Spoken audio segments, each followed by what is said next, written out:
线上的家人朋友们平安，大家好啊，我係 Vivian。 迈入秋冬了，冷冷的天就是要来上一碗暖心又暖胃的甜品——桂圆八宝粥。八宝粥的原型其实就是腊八粥，一般传统煮法会按照不同食材的硬度安排下锅烹煮的顺序就可以完成，也有某些做法呢是把食材分别煮熟煮软之后呢再组合在一起，但我这个懒人呢真的觉得太麻烦了。今天要来分享外掏夹煲，免浸泡，而且是一锅煮同时间就可以煮出咪桑桑的桂圆八宝粥。这应该是我觉得目前最简单最快速的做法了。废话不多说，赶快来准备所有材料的部分。明明废话超级多。所有材料配方就请大家自行萤幕截图，文字食谱的连结我也会放在资讯栏当中，有需要的朋友点开资讯栏就可以看到。先来介绍材料的部分，其实没有规定哦，所有你想到的五谷杂粮，各式的豆类，像是红豆、花豆啦、莲子啦、花生啦，你都可以任意自行组合。每个人对食物就是有不同偏好，有的人就是不爱莲子、不爱薏仁，或是特别爱，你都可以自行决定要不要加。因为今天要同时间一锅来煮哦，我们就找出最难煮的食材哦。我这一盘呢最难煮的就是花生仁，所以烹调计算的时间呢就以煮花生仁的时间为主，基本上能煮软花生，其他食材也都煮软了。说实话，煮的工具也很多哦，一般铸铁锅直火煮，传统电锅、万用压力锅、IH 电子锅、小 V 电子铸铁锅，工具实在太多了。那我今天就要选择最不容易破坏食材形状，然后也能在短时间煮软食材的压力锅。所有的杂粮、五谷、豆类呢，大概就是1米杯的分量，你自己选你喜欢的随意组合，我就每种各抓一把哦，组成1米杯的量。既然是八宝粥嘛，另外的半米杯就是糯米。糯米有分长糯米跟圆糯米哦，长糯米通常是拿来做咸食，像是油崩啊、咸饭团啦，就是用长糯米。但说实话，我实测用长糯米来做八宝粥也一样很好吃。我常说料理要弹性变化，不要那个死脑筋一成不变，就方便手边有哪一种材料其实都可以。虽然说圆糯米的确常常是用来做甜食哦，像是甜米糕啦、bigo呀，那你就选方便取得的材料咯。那反正我都准备了，所以就混合2种，做出来完全不影响美味程度。另外是糖的部分哦，也很弹性，我觉得冰糖或者是红糖、黑糖都可以，只要记得糖色会影响成品的颜色。我们就把所有食材冲洗干净，洗净的过程顺便挑除杂豆。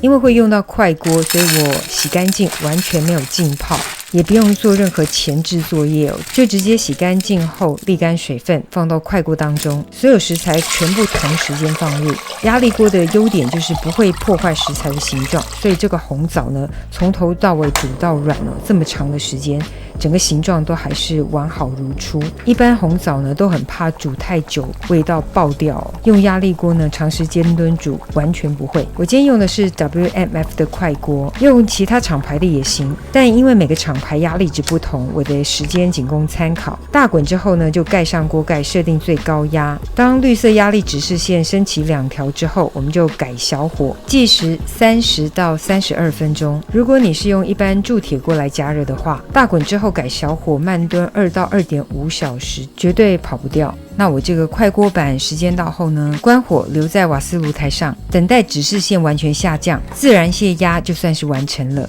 大家可以看一下煮软的状态，所有的这些豆类谷物食材形体都还是保留哦，没有散的整个糊掉哦。连不是很耐煮的红枣哦，形体都非常的漂亮，但是里面其实已经软到不行了。这个红枣吃起来就是一咬爆浆哦，里面整个是甜的。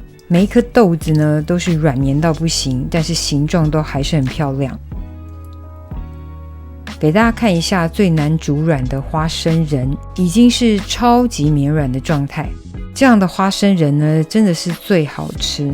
顺便看一下莲子，也是整个迷桑桑。其他食材用看的就知道，超级软。再次开火加热哦，我们要来调个味。再次煮到滚沸之后呢，我们要先加入桂圆干。我这个桂圆干因为非常新鲜哦，还是非常柔软的状态，所以完全不需要泡软，直接加进去煮就可以。如果你的是比较顶扣扣的状态，你就加一点点米酒或是清水把它蒸软，蒸软之后再加入八宝粥当中，不要怀疑带点酒香是好吃的。接着加入冰糖或红糖哦，我是2种都加，因为我刚刚介绍的时候准备的是2种，都备好料了就全部加咯，大家择一就可以。想像我一样加2种糖，不同层次当然也是可以。滚沸的过程呢，也是要不断的搅拌哦，避免黏底。调味之后就可以关火咯。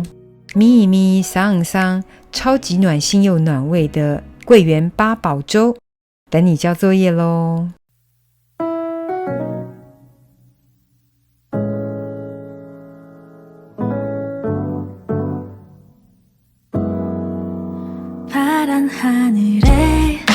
핑크빛 구름 네 손에 나에게 줄 chocolate I'm feeling so good 눈에 보이는 모든 게 예뻐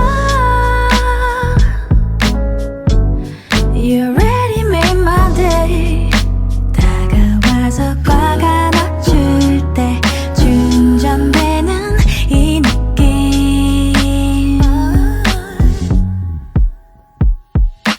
너와 함께라면 어디든 좋아 这个就是今天的食谱分享，别忘了按赞、订阅、开启小铃铛，然后分享给亲朋好友，让他做给你吃。耶稣爱你，我也爱你，我们下次见，拜拜。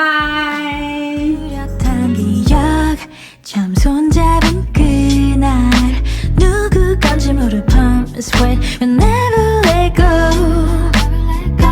헤어지기가 아쉬운 나날